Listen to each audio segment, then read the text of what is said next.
So I'm Mary Jackson, and I've been a midwife for 41 years. I'm a registered nurse, a licensed midwife, a craniosacral therapist, and going through a training of somatic experiencing. I have one more module, and then I'll be an SEP. Well, when I was in my teens, I wondered what I would be when I grew up. And I was so curious about families, family systems, like what really supported families to stay together. And also,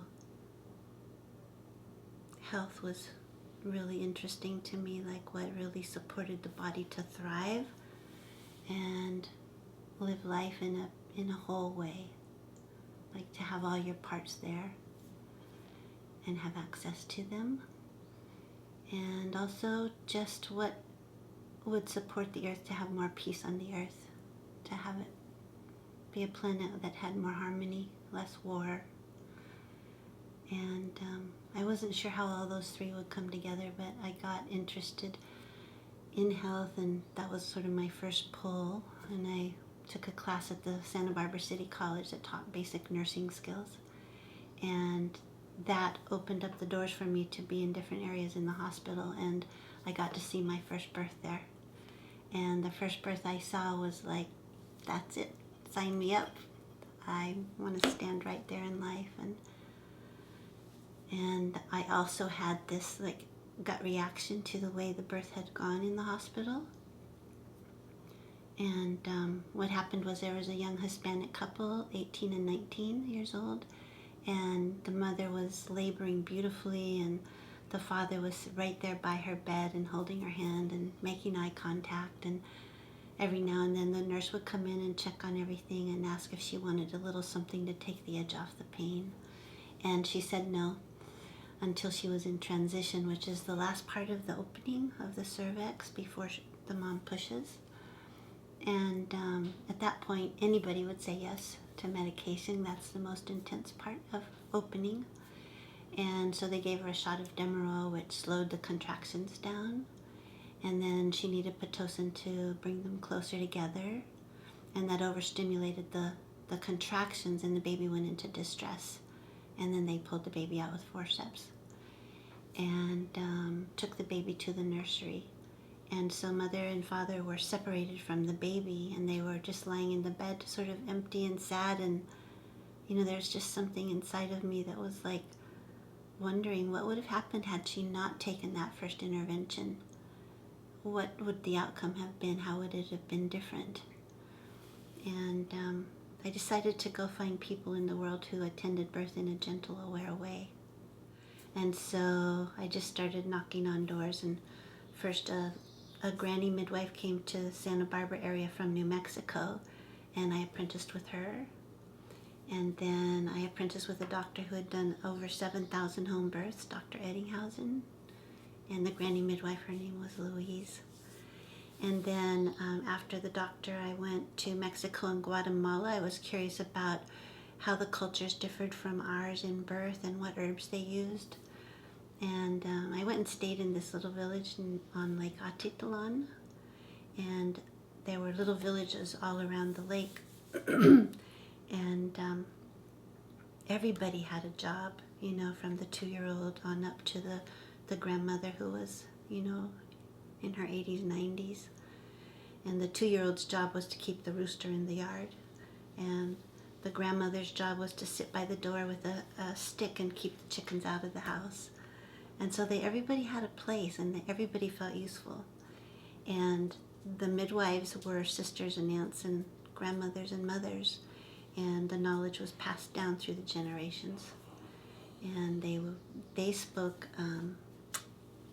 a language that was not Spanish, and I'm forgetting the name of it right now, but they spoke a little Spanish also. And I spoke primarily English, but I also spoke a little Spanish.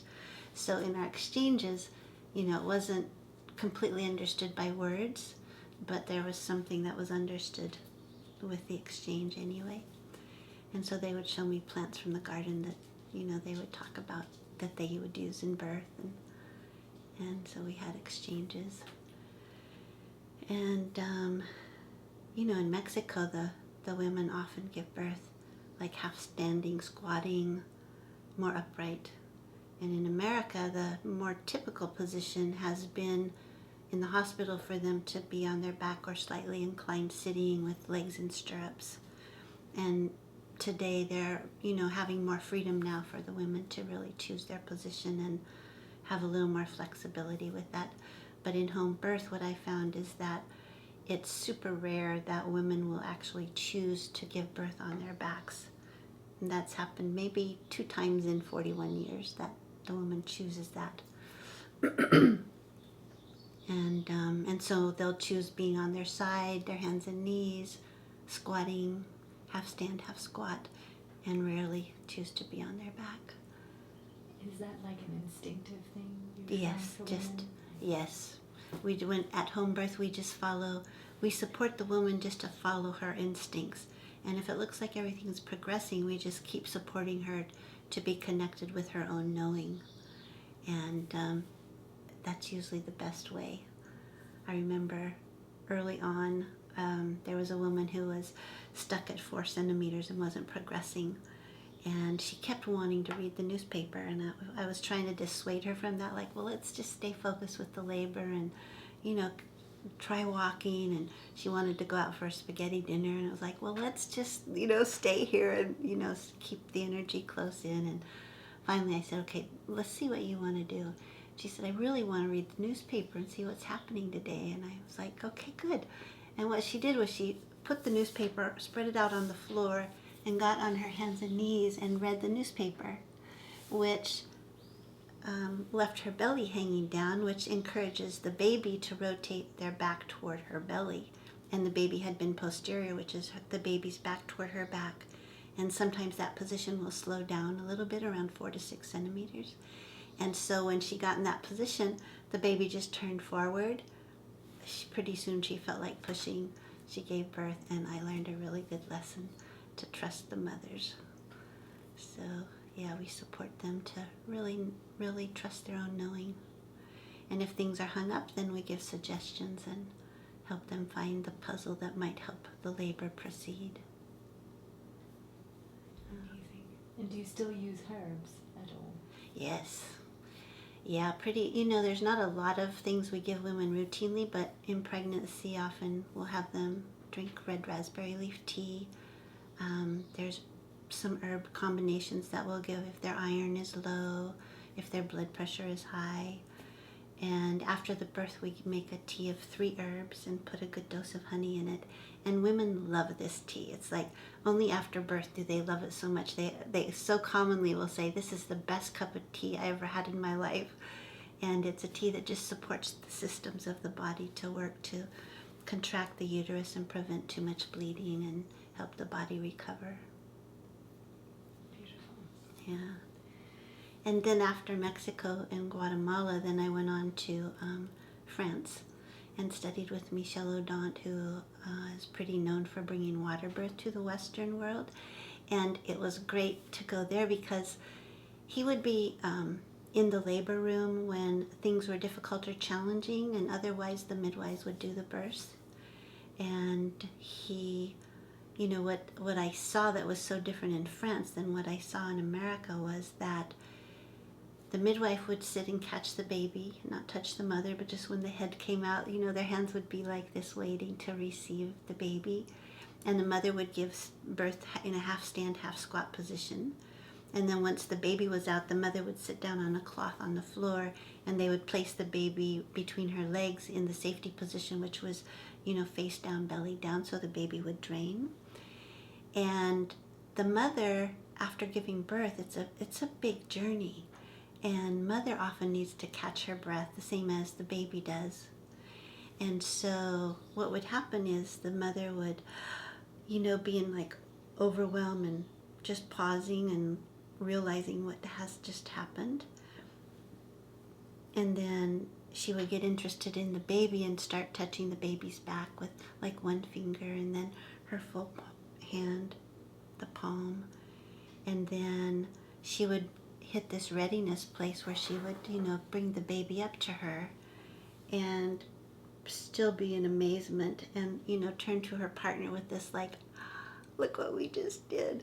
And then the baby would latch onto the breast and she would be amazed at that. And it was just so simple. And nobody did anything to the baby. I mean, if the baby was not breathing, of course, they would stimulate the baby and help the baby to go.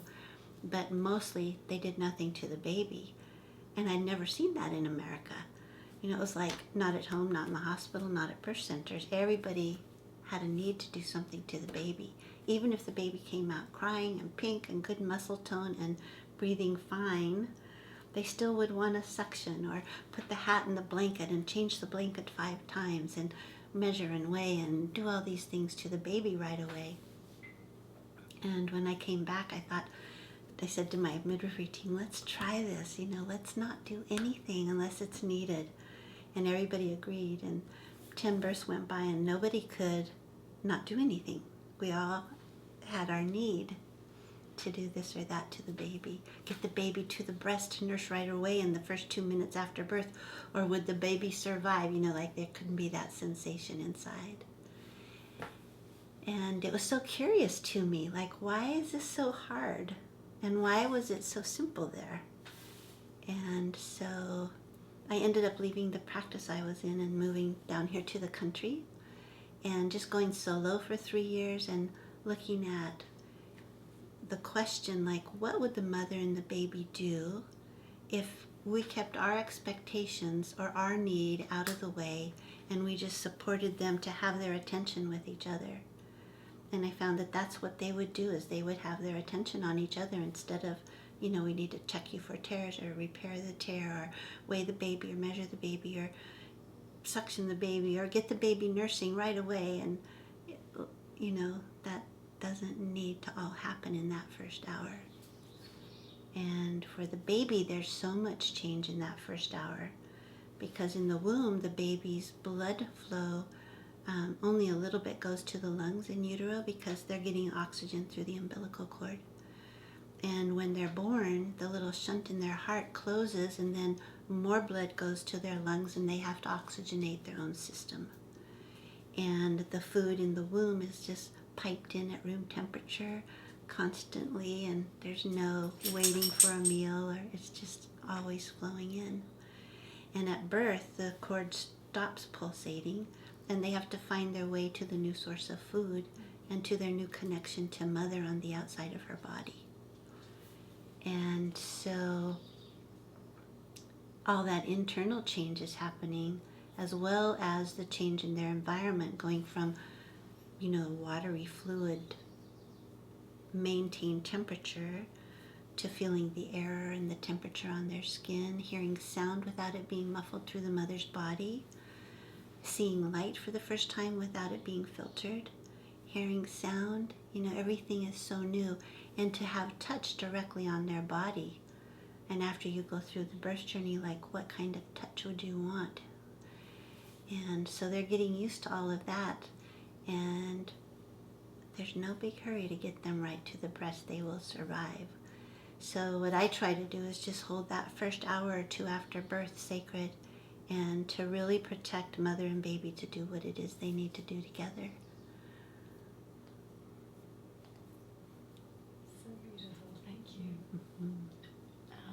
So you've worked with couples also who haven't had that luck of having everything run smoothly. And I think you're also coaching them even further down the line to help them reintegrate the experience of what happened at birth. Can you say a little bit about that? So for thousands of years, women have been giving birth and babies have been being born, and they return to their breast, the mother's breast, and find their way to the breast or not, but the outcome is simple. And nowadays there's so many interventions that can be done, and some of them are completely life-saving and necessary. And I am really grateful that they exist and that we can use them when that's needed. And so cellularly, what we know is that for thousands of years, this process has been working, or we wouldn't be here, And it's only in the, last 80, 90 years that there's been more interventions available, and babies have been being born in the hospital. And so when something else happens besides the simple birth, vaginal birth, baby returning to mother, say the woman is overdue and her amniotic fluid is diminishing, and someone thinks that it's a good idea to induce the labor to get the baby out. So what we know is that the baby is actually the one who begins the labor. There's a knowing inside of them that there's a ready to go somewhere. And then they get into position. They maybe put their head down or their bottom down or their feet down, whatever way they're going to come, and engage, drop into the pelvis or not. And then they release a hormone into the mother's body, which she responds to with oxytocin, the natural hormone that begins the contractions and keeps them going. And the baby and the mother have this hormonal dance where they exchange fluids and they do the birth journey together. The baby is a full participant and pushes with their legs and moves their shoulders to squirm down the birth canal and burrows with their head to find the path of least resistance. And so they're very much participating. And so if they don't get to experience getting to the, doing the preparation for their birth, getting into position, dropping, releasing the hormone, then they miss that connection of knowing it's time to go somewhere. So say that mom and baby go into the hospital and they get induced with Pitocin, which will stimulate the contractions to happen from a synthetic form of the oxytocin.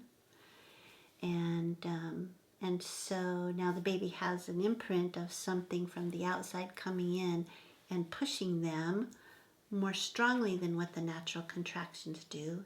And often the contractions with Pitocin are a little closer together, so there's not quite as nice of a break to recover from the contraction and, get more oxygen and get the energy built up and ready for the next one. They have a different imprint. So how that can show up later in their life is when it's time to begin something, they can have a challenge in the beginning of this whole cycle. And so they may need to have some pressure from the outside, like tomorrow your paper is due, so that pressure the night before is to get it done. Or the child who has a hard time getting up in the morning and they, mom comes in 3 times, 4 times and tells them, come on, you need to get up and get ready for school. And it's not until, the last 5 minutes where it's like, okay, this is the last time I'm going to tell you. And then they feel that pressure from the outside, which is the same as their sensation of feeling the uterus get more pressured with the Pitocin and sort of push them out of bed and, get on their way. So every activity that we do in life has a process, has 5 stages of the activity. So there's a preparation, there's the beginning, the middle, the end, and the integration. Another example would be someone who's born by C-section. Say that, the baby is going through the birth canal or going through the labor journey and mom gets maybe 5 centimeters dilated, which is halfway. And there's a stall and maybe the baby's heart rate goes down and there's some stress that we see for the baby's system. And so the decision is made to do a cesarean. And with a C-section, everybody in the operating room knows all the steps you have to go through to get the baby out. And they talk to the mom and they talk to the dad and they explain, what's going to happen, what medication will be given, an epidural or a spinal or general, depending on the situation. But nobody really includes the baby. And so the baby misses out on the preparation of what's coming toward them. And so they're in the operating room and there's a medication that comes from the outside of mother's body in. And a lot of times it feels to the baby like it's coming from the mother because it goes into her bloodstream or it goes into her lungs. She breathes it, and it comes to the baby through the mother's body. And so it's helpful to just let the baby know, like, there's this chemical that's going to come into my body that helps me not to feel what we need to do as our next step, which is to get you out in a different way than we had planned. And just tell the baby what's coming. And so once they make the first incision on the mother's abdomen, the baby's out within like 10 minutes. And so the rest of that journey from 5 centimeters dilation to all the way out and in the integration phase is fast. And the whole ending of the journey and the exiting through the birth canal where the lungs get squeezed and the fluid gets pushed out through the baby's nose and mouth and gets compressed, and then when they come out, their lungs expand and it supports them to take that first deep breath. All of that is missed, and all of a sudden they're in the end, the integration part of the activity. And so what we've noticed is that babies that are born that way, when they come into the Beba Clinic to play, the Beba Clinic is a place where we support families to integrate their births. And it's building and enhancing bonding and attachment is what it stands for. And Ray Castellino and Tara Blasco are the clinical directors, and I'm the president of the clinic. And so we'll support families to look at what's happened and to integrate their birth experience.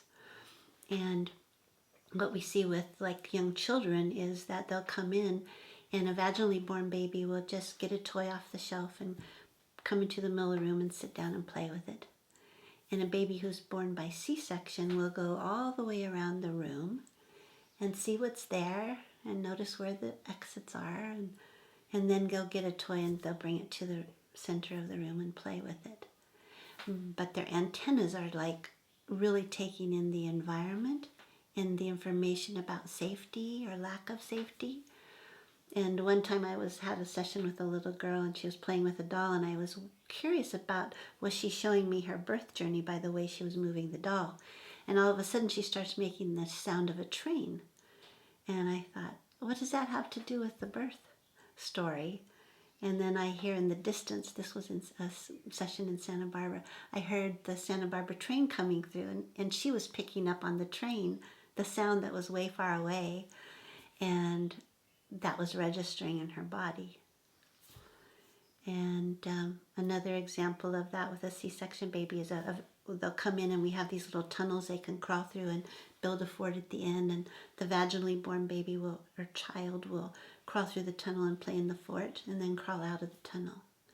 And a C-section baby will crawl in the tunnel, play in the fort, and then they'll pop out the top or pop out the side. They'll make their own exit. And so we watch the child with curiosity and see what story they're telling us. And what they're doing is trying to get us to see what their experience was and what it felt like for them. So they might go into frustration or anger or sadness or different emotions. And we just reflect to them, what we're seeing and feeling with their story. And it really supports the integration of what they went through. Do you see big changes after that? Yes. Yeah. One story that I love to tell is a story of a mom and a little girl that came in early on in my work with the pre and perinatal psychology. And her mother's intention was just to explore what it was that was in the way of her fully connecting with her daughter. And what happened at their birth was, and the mother thought that, the block had something to do with birth and wanted just to explore that. And so when the child comes in, it's a child-led session, and the child can just do whatever they want and play with whatever toys they want. And we just hold the intention of the parents, and we sit with curiosity and interact with the child. And this child got a box of miniature hospital toys and brought it to the center and would pick something up and go, well, I don't need that, and pick something else up. And she puts it down in 2 or 3 places, and then she gets a felt sense like, oh, this belongs here. And then she'd pick up another and Like, here's a hospital bed and that goes here. And then she'll get a woman and put it in the hospital bed and then pick up something else and doesn't need that. And I was at her birth, and the mother needed to go to the hospital to birth because she was overdue and the amniotic fluid had decreased. So she was induced with Pitocin. And she had a hope that since she had to give up her plan of home birth, that maybe she could hold on to one part of the dream, which was to not have an episiotomy, which is to cut the opening so the baby can come out more quickly. And when she saw the doctor pick up scissors to cut the episiotomy, she had a big reaction and cried, and the baby was still inside her womb. And so when this little girl was showing her story, she put a table there for the doctor, and the only instrument she gave him was scissors. And so it was like, oh, she even registered that without it, while still in the womb. And she put the IV pole on the side of the bed where it had been, and the mother's slippers on the side of the bed where she had left them. And there was even a little pot of flowers which a friend had brought to her mother. And she showed this whole story with a little warmer and the baby in the warmer. And then she put up a white curtain and put a bunch of babies and doctors and nurses and told this story over here. And we were in an overflow room at the time in the hospital, and we're right across the hall from the nursery. And I'm just like having my mind blown by seeing how precise and accurate everything that she's showing us was, and that she recorded it all. And so then she brings the baby back to the bed and starts pushing the little baby back toward the mother, and she puts the baby on top of the mother's body, and Ray says, and what that baby really wanted was to be with her mama, because she knew that was the best place for her to be. And with that, the little girl leapt into her mother's arms. They hugged, they kissed, they looked into each other's eyes. And you could just see the resolve happening from what had been there as a little bit of a struggle that was still left over from birth. So it's really beautiful just to support the journeys of healing. Yeah. Amazing. Yeah. So yeah, a better birth means a better world. Well, and things happen. And so it's not just to have the perfect birth or the ideal birth, because things do happen and interventions can be fully life-saving, right? Like a baby might not be here unless that intervention existed, or the mother. And so it's not so much that you have to have a perfect birth, but that somebody's seeing what the journey is for both the mother and the baby, and that they're supporting the integration of that afterward. And the sooner that you support it in relationship to what happened, the easier the resolve. So when a mother goes through a C-section, often there's some sadness and grief and the feeling of loss because she had to let go of a dream of home birth, birth center birth, vaginal birth, natural birth, whatever her intention was other than the cesarean. And when she goes home and has sadness come up, often people around her are like, well, what's the problem? You have a healthy baby and you're healthy, and get over it. And the mother really needs space to have the support for her emotions to be expressed, and for someone to listen who really understands what that loss was. And yes, she has a healthy baby and her body is recovering, and there was something big lost. So to really support her in the integration of that, and let all the feelings of the joy and the love for this little new being and the sadness has to have a place to go to. Yes. And same for the baby. It's not always about the baby having the perfect journey out. I mean, it's great when that happens, and sometimes it just can't. So let's tend to the baby and see what they're trying to show us and tell us.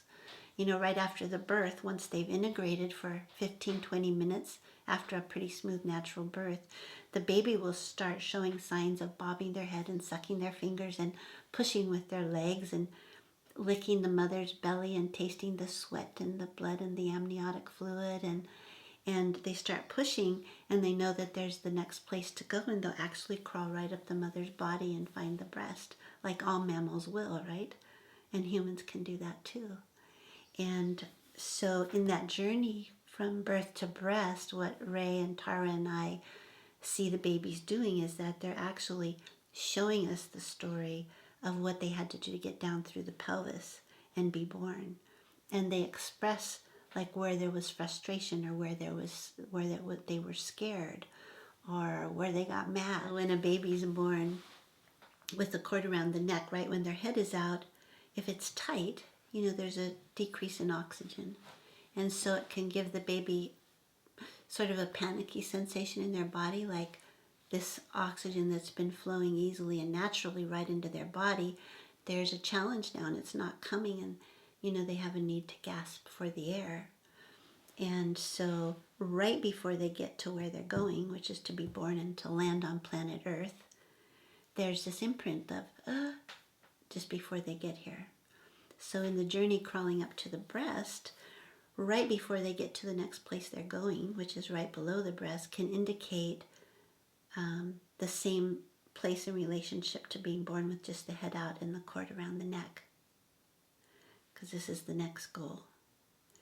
And so when a baby's crawling up and showing their story after birth, right there below the breast, they can have like a cry that just, oh wait, I'm remembering something and it was really scary and I have to tell you about it.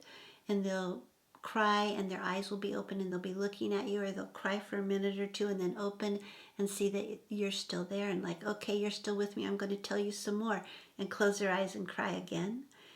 And that kind of crying is storytelling. If they get there and they close their eyes and fist and their body's scrunched up and they're, really tight, and they go into that cry that is like the cry of the bottom of the well, and the cry that just hurts your heart to hear it, that's when you want to soothe the baby, quiet the baby, take the baby to the window, take the baby outside, and just let the baby know, you don't have to tell us the whole story all at once. We'll do this again tomorrow and we'll give you space to do that. And so first-time parents often feel that it's their job to really know what it is that's going to make the baby be quiet, right? Or why are they crying? I should be able to figure this out. And so they'll go through 50 steps of soothing the baby, bouncing the baby on the bouncy ball, patting the baby's back, with their anxiety or whatever, putting the baby on the dryer with the white noise, or taking the baby for a ride in the car. And they have 55 steps to go through to make the baby be quiet. And if you think about yourself having an experience in the day of an upset, and you come home to your partner and you want to tell him about it, and he's like, oh look, come on, sit down at the table, I have this beautiful meal made for you and I want to share it with you and I want to feed you. And you're like, okay. And you sit down, but your stomach feels tight and you feel upset, and you really have a need to tell him about it before you eat, because you're not going to digest your meal. And so you start telling the story, and your partner goes, shh, shh, shh, that's okay, you're all right, bounce, bounce, bounce, you're fine, you're going to be okay, don't worry, and going through all these motions to get you to be quiet. That upset probably is going to get bigger compared to you coming home and him having the dinner, and you sit down and you let him know, like, I had a really rough experience, I need to tell you about it. And he's there and he's present and he's like, oh, that sounds really challenging. I'm sorry that happened. I wish I was there. Hi, Kirby. And I would have protected you from that. And, he just is compassionate and present and gets it. And what can happen then is that your gut relaxes, you feel seen and understood and heard, and then the charge of what that was goes away, and then you can eat a meal and digest it and enjoy it. And so a lot of times, we'll see moms, with new babies, and the baby's crying, and the mom's trying to get the baby on the breast to get the baby to be quiet, but the baby can't do both things. And so just to give them the space to express a little bit and tell their story releases a lot of tension from their body, so then they can settle, latch onto their breast, eat their meal, and digest it in a better way. Amazing. I feel that's the story of my life. Oh, really? And what story is it? I really resonate with that. Uh-huh. Totally. Yeah. I was born with a cord around my neck, and I think I was screaming every night, like for the longest time. Yeah. And and they were just desperate, my parents, I think, by the end of it. Right. What do we do to make you be quiet? Yeah. Listen. But, and it's hard, it's challenging to hear a baby cry, because what it does is it touches all the places inside ourselves where we weren't really listened to or seen or heard in our upset, and we were made to be quiet or go to your room if you're gonna make that sound, or be a big girl or be a big boy. Big boys don't cry, and all this is put on us to keep it in, and then our bodies get tense and tight, and every little bumper fall, then we have these big cries because we're just looking for the place where we can express and let it out. So during the pregnancy, the baby is feeling the vibration of who's around the mother. The baby perceives the mother as their outer being. There's no differentiation like, oh, that's mom's having that experience. Whatever mom goes through, the baby experiences that through their own perception. So they will have an experience of what she goes through. And so with the partner around, and they're sharing love or connection, that's like such a positive imprint for the baby, because they get to be in the healthy hormones of oxytocin and endorphins and the love hormones, and feel the connection and know what that is. And so as the partner talks to mom's belly and kisses the belly and touches the belly, the baby becomes familiar with the rhythm of that person and the languaging. And so when the baby is born, often when they hear the voice of that person, you'll just see the little one kind of, track over, and it's like, oh, that's you, and it's sort of like there's a recognition of what they've been hearing inside the mother's body. It's really beautiful. And then mother will talk to the baby, and they're like, it's you, what a beautiful face, and they just take the mother in. Mother takes the baby in, and that's, a really important part of the bonding is what happens through their eyes, through their voice, through the sounds. Mother understanding the baby, baby getting the mother, taking each other in. Yeah. Right. Yeah. It's almost like the sound frequency is formed around the family. There's a kind of unit. Yes. There. Yes. A connection. A connection, yeah. Right. Yeah. It reminds me of the whales, actually. Can we talk a little bit about that? Do you remember the story you were telling me about whales having midwives? Oh, yeah. Yeah. I took a journey on a sailboat with a friend of mine to Mexico, to Cabo San Lucas, many years ago, and it was during mating season for the whales. And we would see 3 whales, all together, their big, long bodies. And what we found out was that there would be 2 males and a female. And the male that was mating with the female would be supported by the second male so that they could float and conceive. And when the baby was born, there's a midwife whale who actually travels with the mother and the baby back to the north. And if there's danger, the midwife will distract the danger from the mother and the baby so they can be safe and, swim away from the little unit so they can make it to their northern home. It's beautiful.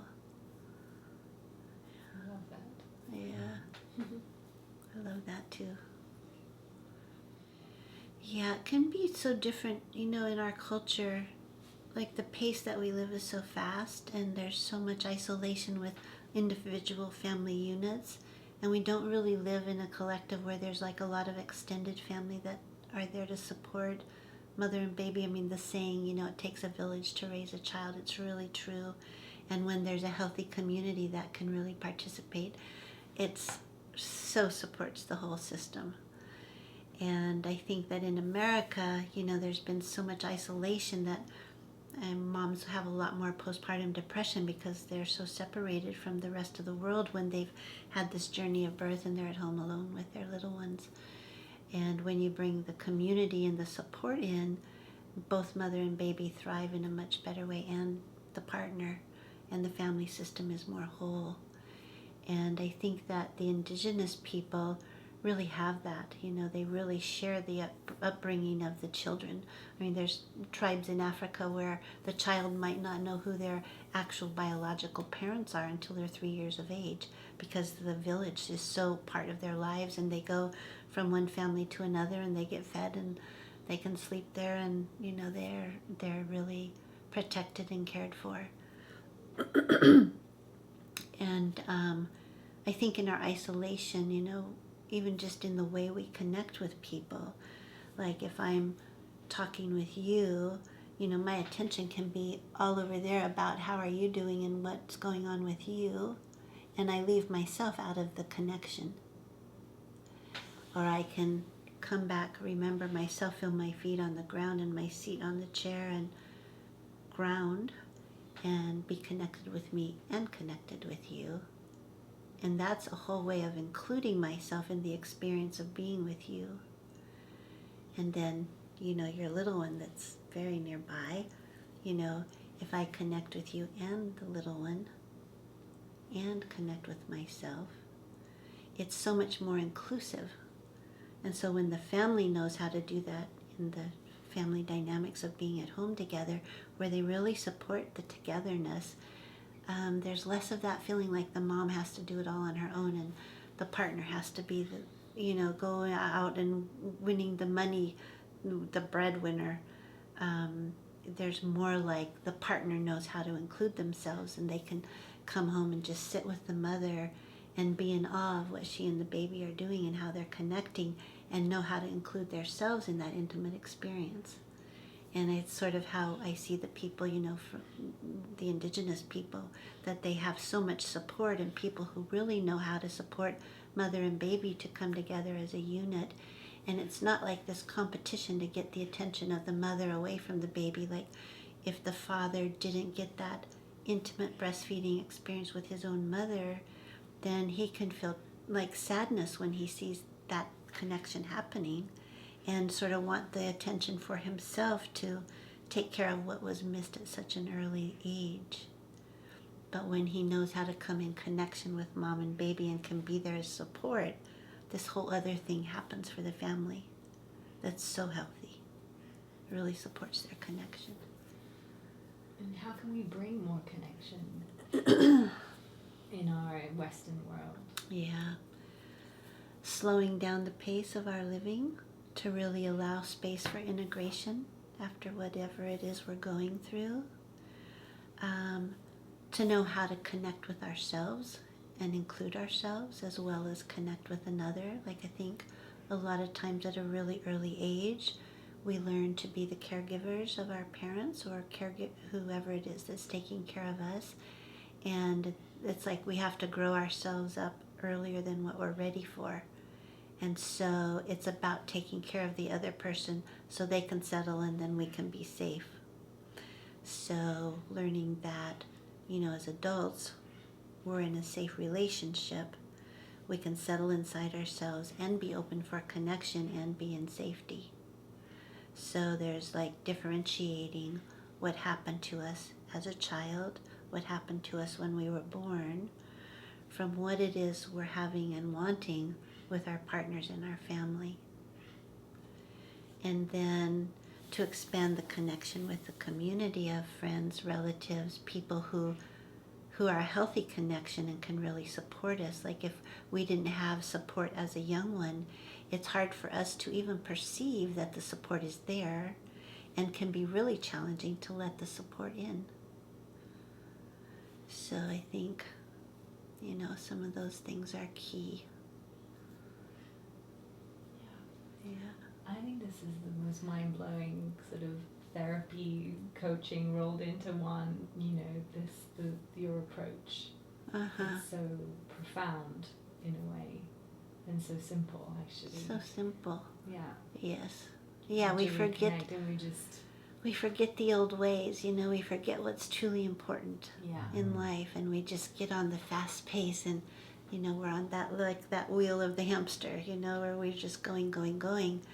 And a lot of times we do that to avoid the feelings that if we slow down, what's below that fast pace are the emotions and the feelings and what really needs to be said and felt. So it can be uncomfortable. Yeah. Yeah. Yeah, it can be very uncomfortable. Yes, Yeah. right. I love flowers. Flowers and babies. Two big loves of mine.